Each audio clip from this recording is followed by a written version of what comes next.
This is Into the Fire. I'd like to welcome the super talented, small but courageous, Australia's #1 female gymnast, Georgia Godwin. Nice to meet you, Georgia. Nice to meet you too, Liam. Thanks for having me. My absolute pleasure. Well, Georgia, you've been a gymnast since the age of 3. Why did you start so late? Just kidding. I bet you were a natural from the start. What made you get into gymnastics so young?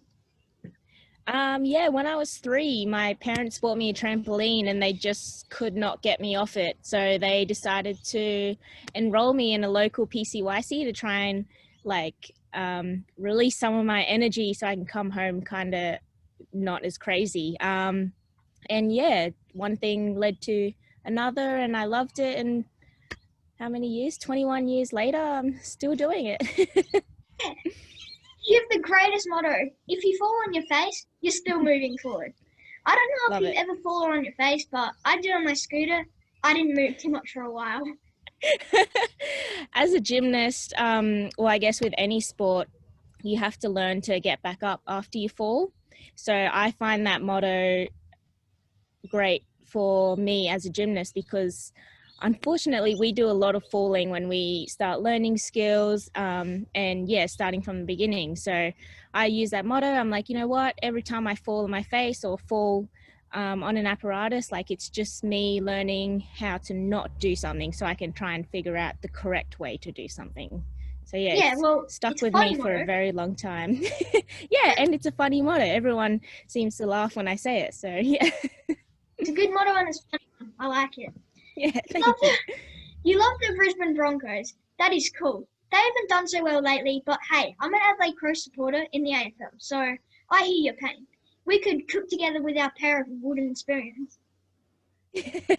Yeah, well, let's see how they go this season, hey? Fingers crossed. Fingers crossed. I also rate it. You're a big Queen fan. What is your favourite song? Personally, I don't think I can go past We Are the Champions. My dad loves Bohemian Rhapsody so much. We Are the Champions and Bohemian Rhapsody are awesome, but my favorite song is Play the Game. Oh, yeah? It's an awesome little riff in there, and yeah. Yeah, it is. It's like my go-to song before a competition to get me pumped up, so yeah. Nice. Anyway, on to gymnastics. You're incredibly talented. I've always wondered, are you scared when you do some of the things you do? I mean, there is little margin for error. I always hold my breath when you're spinning trying to re-grab the bar. Thank you.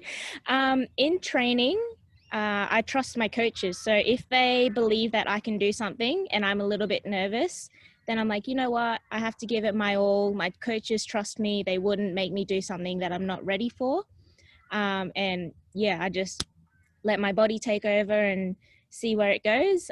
In competition, they are skills that I've been doing for years and I've done thousands of times. So I'm always pretty confident that what I plan to do is what will happen. Sometimes it doesn't go to plan, but I've always got a plan B, C, and D in place. So yeah.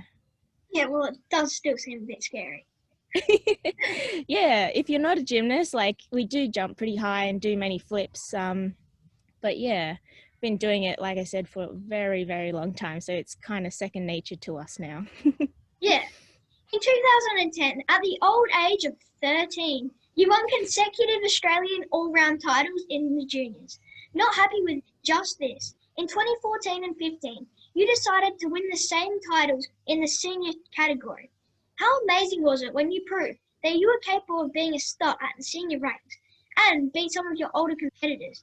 I mean, you were 17 years old. That's pretty crazy. Yeah, going from junior to senior was actually a huge jump. You're going from watching these girls that you've admired for your whole gymnastics career to actually competing against them. And you're like, I have no idea how I'm going to do this. But you just go out there, you just do your best. And yeah, you learn from each mistake or each success that you do. And I trained really hard because my goal was to try and beat the better senior gymnasts of Australia. And yeah, in the second year, I came back and showed them what I had. Yeah, you did. Your 2015 win, also including gold on the beam. Was this where you knew that I can take to these international athletes? giving you the confidence to know that you fit in at the top level? Trying to find confidence that I fit in at the top level has been a long journey.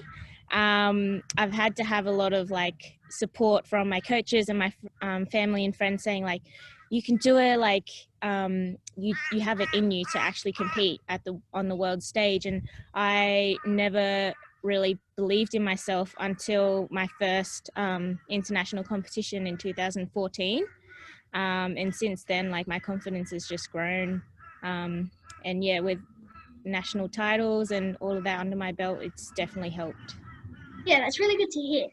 Now, your favourite event is the floor. To be honest, I don't mind the floor either, but it's usually while I'm watching the TV. Seriously, it looks incredibly hard, and any title mistake can ruin your round. So, what makes the floor such a good event for you, and why do you love it so much? I love the floor so much because you can kind of engage with the audience. Like on bars, you're kind of focused on where your hands are and what you're trying to catch. On vault, it's over in 5 seconds. And beam, well, you're trying to stay on a 10-centimeter plank of wood. So floor, you have a bit more chance to like express yourself and look at the audience and engage with the judges. And yeah, there isn't a lot of room for error, but you do have a bit more time to kind of make small adjustments if you need here and there. So yeah, that's why I love floor so much. I also love tumbling. Like I'm more of a powerful athlete, and just getting out there and tumbling and using all my energy is what I live for. Yeah. Okay, so on the floor, you've had incredible success, representing Australia at the prestigious elite gym Massilia event and finishing fifth. Also, taking home the silver medal for floor in front of a home crowd at Melbourne World Cup early in 2017. Was that the greatest moment of your career to this date? Yes, it was. Being in front of a home crowd and winning silver after my other teammate came first was just like the best feeling in the world. Yeah, doing in front of family, friends, the whole gym community in Australia is just speechless. Like I had no words. I think I had tears in my eyes when I was hugging my teammate. Like it was just out of this world crazy. But yeah, Yeah, it definitely would have up been. there on my favorite moments. Yeah. Yeah, it would have been. How close were you to that gold medal? Um, I can't exactly remember. I think it might have been like 0.3 or 0.4. But yeah, I was stoked for the silver. So yeah. Yeah.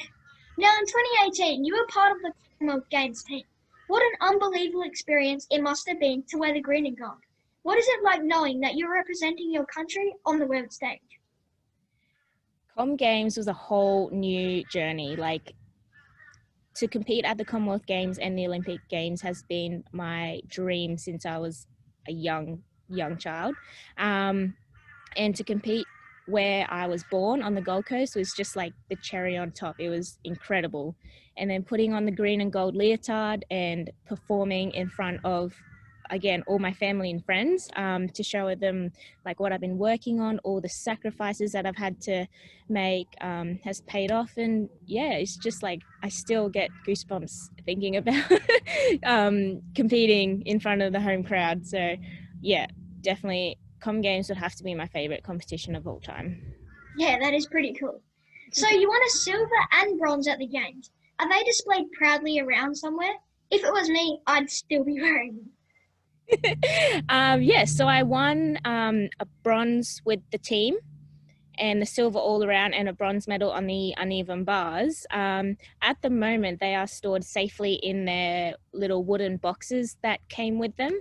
But yeah, I'm thinking about getting them displayed somehow. But yeah, not sure how I'm going to do that yet. Now, qualifying for the Olympics must have been a mix of emotions for you. The team missed qualifying by one place, which would have been heartbreaking. But then you qualified in your ride. Did you cry with the girls and then go back to your room and jump around screaming with excitement? Yes, it was a very tough time. Like you said, the girls didn't qualify by one spot, but I qualified individually. I gave the girls time to kind of process all the emotions. I helped like with whatever they needed, and I kind of celebrated afterwards. Like I felt like I needed to give them time to kind of work through what was happening, because these girls have worked their whole lives for this moment, and to miss out by one spot would have been devastating. But yeah, they were like, on the flip side, they were so happy for me to get that individual spot, and we kind of like all celebrated at the end. And yeah, it was hard, but yeah, as a team we kind of got through it all together. Yeah. You've had multiple stress fractures in your back, shins, and shoulders, but have persisted through each surgery to continue achieving your goals. Was there ever a time you just felt like giving up? Yeah, if I said my career was all rainbows, I'd be lying. I have had times when things have gotten a little bit too tough, and I said, nah, like I'm finished, like my body's telling me it needs to have a break. And with my coaches and physio's advice, like they kind of got me back to where I needed to be. And then I kind of found my love for the sport again. It's just those tough times that I needed some support and some supportive words to get me through. But yeah, each obstacle has like a silver lining. Like I've learned a lot from having time off, and I've learned a lot about myself. And yeah, so not ideal, but it happens, so you got to make the most of it. Yeah, you do. You know what I love? That no matter how far you've come, you have remained humble and now look after younger athletes in the sport. Are you proud of the leader you've become? Being a role model isn't something most athletes want to be. You seem to relish it. I admire you. Is it something you try to do your best with? Oh, thank you. It's not something that like I've wanted to become, like it's just happened over time. I like kind of stepping back and just doing my work kind of quietly and just getting on with my job. But yeah, with the qualifications to Tokyo, I've had to kind of step into the leadership role, and it's all new. I'm still learning. But yeah, it's great to see all the up and coming athletes and gymnasts and what they're doing. And yeah, I have high hopes for the future of gymnastics in Australia. Yeah. Okay, so what I'm about to give you now excites me because I can vision it. It's not like something that happens in the gymnastics much, so this could be the thing that takes you to legend status in the sport. So imagine this. You dismount off the beam and land perfectly. The crowd erupts for your perfect routine, and the smile on your face is a mile wide. Because you know you are gold bound at the Olympics. The camera pans to you. Remember, the billions of TV audience tuning in, and give them the Into the Fire. I love it. Yes. Pretty good for a first timer. Yeah, I think so. You've nailed it. Had a bit of practice. Yeah, I think I might have to take some tips out of your book. Okay. Well, Georgia, you're an absolute champ. It's been my absolute pleasure getting to know you better today. You're everything Australians love in their champions, and I can't wait to see you sing that national anthem under the Australian flag during the medal ceremony at the Olympics. Good luck, mate. Thank you so much, Liam. Thanks for having me, and I'll be working very hard in the lead up to Tokyo. Thank you.